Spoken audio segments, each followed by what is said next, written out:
Hi there, my name is Nina Goradia, and I'm a Somatic Experiencing practitioner. As many of you know, SE is all about balancing the autonomic nervous system, which is actually separated into two unique parts. One is the sympathetic or fight or flight aspect of the nervous system, and this is the dorsal vagal nerve. And what that means is it's located on the back side. That's what dorsal is, the back side of the vagus nerve. And then the other aspect of the autonomic nervous system is the parasympathetic. And this is located on the ventral or the front part of the vagus nerve. And this is responsible for resting, digestion, and social connection.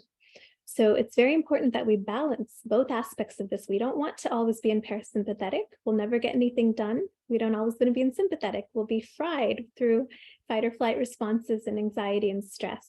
I'm going to link a video here, which is a review of how the autonomic nervous system works. So you can review that and look at an infographic for a visual.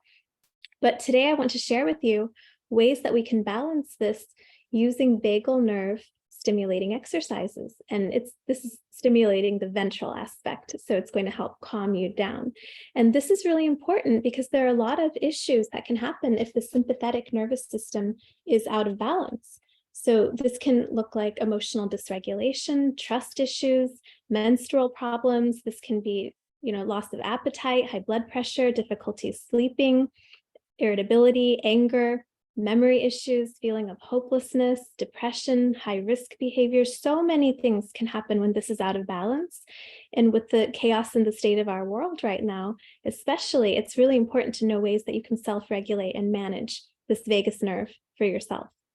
So to begin with, there is a wonderful, very famous breathing exercise where you breathe in for the count of 4, and then you breathe out for the count of 8. This is used in hospitals across the world, in the ER, for panic attacks.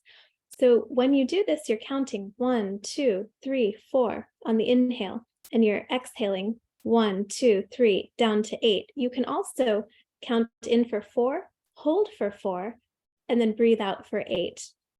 There are also variations where you breathe in for 4, hold for 4, breathe out for 4, hold for 4, and then repeat. And I believe that's called the box method for breathing, something like that. Another way to stimulate the vagus nerve is through singing, humming, or gargling. And if you think about it, when we're singing, we're kind of taking a breath, and then we're doing a long exhale. And you can see how similar that is to the breathing method that I just showed you a moment ago. So children are often doing this to self-soothe. There is something about getting out of the thinking and into the senses that helps also to calm down the body. Other vagal nerve exercises are just regular exercise. So moving the body, getting it going is actually going to stimulate the parasympathetic nervous system. Any sort of musical activity, playing instruments, singing, just listening to music gets you into flow state. Dancing is another great one because your mind is actually stepping out of the way and your body can just move on its own. Now that is, unless you're doing some sort of choreographed routine, which is fine too, but that's just the mental kind of management of the body to do specific, synchronous movements. But then after you get that memorized and down pat, you may start having that spontaneity come out while you're doing that. But this is another wonderful way of getting into flow state, stimulating the ventral vagus nerve. So prayer, meditation, or yoga are other wonderful ways of stimulating the vagus nerve, as well as getting more connected with yourself.